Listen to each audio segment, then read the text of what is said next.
Hello to all our investors and viewers. As we head towards the new year of 2022, we are glad. पर ये नया साल हम सभी की लाइफ में क्या चेंजेस लाने वाला है ये हमें नहीं पता, पर एक चीज हम सब श्योर है और वो है हम एज इंडिया एक ऐसे मुकाम पे है जहां हमारी इकोनॉमिक ग्रोथ बहुत ही ज्यादा अच्छी तरीके से बढ़ रही है। ये एक कह सकते हो आप कि टर्निंग पॉइंट है इंडिया की इकोनॉमी के लिए। तो आप यही सोच रहे होंगे कि एज एन इन्वेस्टर या एज अ नॉर्मल सिटीजन इस इकोनॉमिक ग्रोथ का आप कैसे फायदा ले सके और कैसे इसमें से सबसे ज्यादा बेनिफिट गेन कर सके। तो इसी के बारे में हम बात करेंगे आज के इस वीडियो में, तो प्लीज हमारे साथ जुड़े रहिए। और अगर आपने हमारे चैनल को अभी तक सब्सक्राइब नहीं किया तो प्लीज सब्सक्राइब कीजिए और बेल आइकन को प्रेस कीजिए, जिससे कि आपको आगे आने वाले वीडियोस पे नोटिफिकेशन मिल जाएगा। इससे पहले कि हम आगे बढ़े, आपने एक न्यू ईयर रेजोल्यूशन लिया है? अगर नहीं लिया है तो ग्रोथ और इकोनॉमिक ग्रोथ में पार्टिसिपेट करने के लिए एक न्यू ईयर रेजोल्यूशन लेना एक बहुत ही बढ़िया रेजोल्यूशन हो सकता है।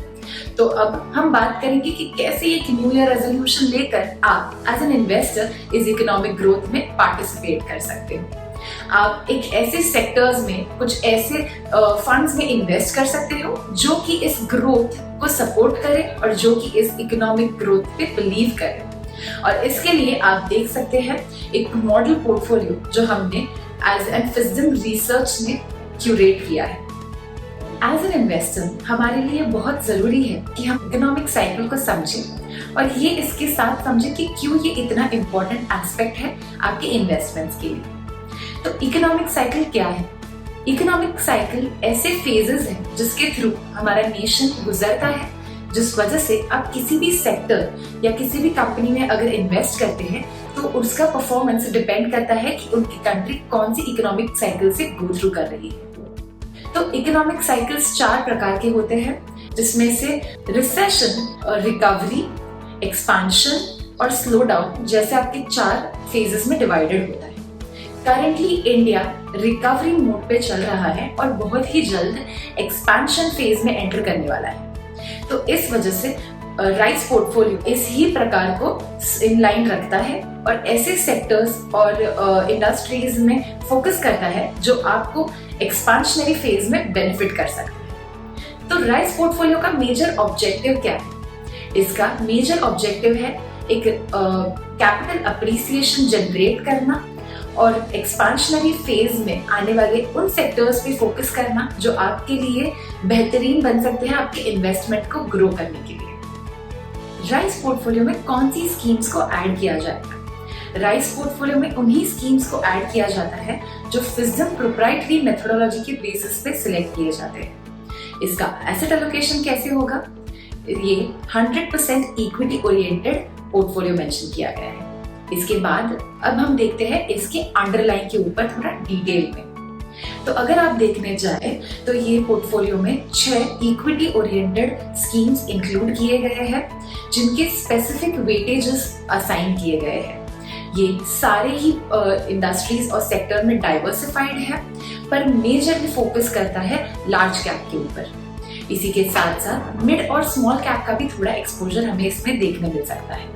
अगर स्पेसिफिकली बताएं तो 70% of the portfolio is invested into large cap, 30 and rest is invested into mid and small cap. Super sector allocation की बात करें तो ये, जैसे कि हमने बात की, फोकस करेगा साइक्लिकल सेक्टर्स पे जो आपके इकोनॉमिकल ग्रोथ के साथ साथ इन लाइन रहेगा और आपके पोर्टफोलियो को एक ज्यादा अच्छा ग्रोथ दे सकता है। साइक्लिकल सेक्टर्स ऐसे सेक्टर्स हैं जो इकोनॉमी के साथ बहुत ही ज्यादा जुड़े हुए रहते हैं और इनका डायरेक्ट इफेक्ट हमें इन सेक्टर्स पे दिखने मिल सकता है, यानी कि ये इकोनॉमिकल ग्रोथ से काफी सेंसिटिव होते हैं। एग्जाम्पल के तौर पे आप ऑटोमोबाइल सेक्टर को ले सकते हैं। जैसे कि मार्च 2020 में जब हमारी इकोनॉमी थोड़ी सी कोविड के कारण स्लो डाउन हो रही थी तो ऑटो सेक्टर्स नेगेटिव हो रहे थे, और आज जब हम एक्सपांशनरी फेज को एंटर कर रहे हैं तो हम देख सक रहे हैं कि कैसे ऑटोमोबाइल सेक्टर आउट परफॉर्म कर रहा है और हमें अच्छा रिटर्न्स वहां पे देखने मिल सकता है। दूसरा होता है सेंसिटिव सेक्टर, जो इस इकोनॉमी से ज्यादा अफेक्टेड नहीं होता। आप इसको एक स्टेबल सेक्टर भी मान सकते हैं, पर ऐसा भी नहीं कि ये बहुत ही ज्यादा ग्रोथ और आपको शो कर सकता है। इसके एग्जाम्पल के तौर पे आप आईटी सेक्टर को ले सकते हैं, जो एक काफी स्टेबल माना जाता है। इसी के साथ साथ हम डिफेंसिव के बारे में भी बात करेंगे।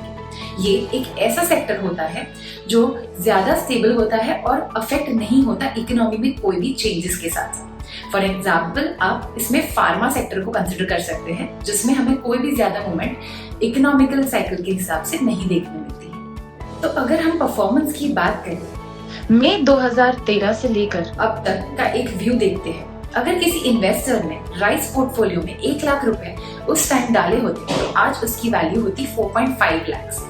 ये अपने बेंचमार्क और निफ्टी 50 को बहुत ही वाइड रेंज से बीट कर रहा है। इसी के साथ साथ अगर हम कंसिस्टेंसी की बात करें तो इन्वेस्टर अगर कोई भी डेट पे इन्वेस्ट करता है और 5 साल तक इस पोर्टफोलियो में इन्वेस्टेड रहता है तो 50% से ज्यादा टाइम ये पोर्टफोलियो 15% से ज्यादा रिटर्न्स अर्न करके है, और इसी के साथ साथ कोई भी नेगेटिव रिटर्न नहीं पाया जाता। ये रही है हिस्टोरिकल परफॉर्मेंस की बात। अब हम बात करें तो ये पोर्टफोलियो ऐसे सेक्टर्स में इन्वेस्ट करता है जो आपके जीडीपी और इकोनॉमिक ग्रोथ के साथ चलता है, जिसके बारे में हमने ऑलरेडी बात कर दी है। तो अब हम ये एक एक्सपेंशनरी फेज में एंटर कर रहे हैं।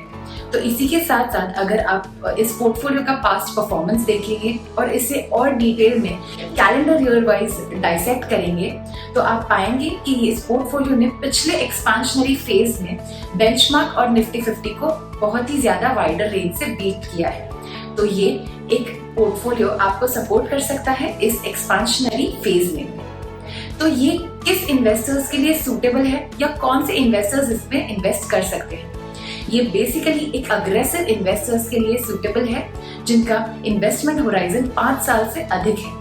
इसी के साथ साथ ऐसे इन्वेस्टर्स जो मार्केट से थोड़ा सा जानते हैं और मार्केट के साथ साथ जुड़े रिस्क के बारे में भी जानते हैं। इस इन्वेस्टमेंट में इन्वेस्ट करने से पहले इट इज एडवाइजेबल कि आप आपके रजिस्टर्ड एडवाइजर से एक बार एडवाइस लें और फिर ही इस पोर्टफोलियो में आप आगे बढ़िए। आपका क्या व्यू है इंडियन इकोनॉमी पे और आने वाले साल में आपके इन्वेस्टमेंट से रिलेटेड क्या प्लान्स हैं, ये हमें कमेंट सेक्शन में कमेंट करके जरूर बताइएगा।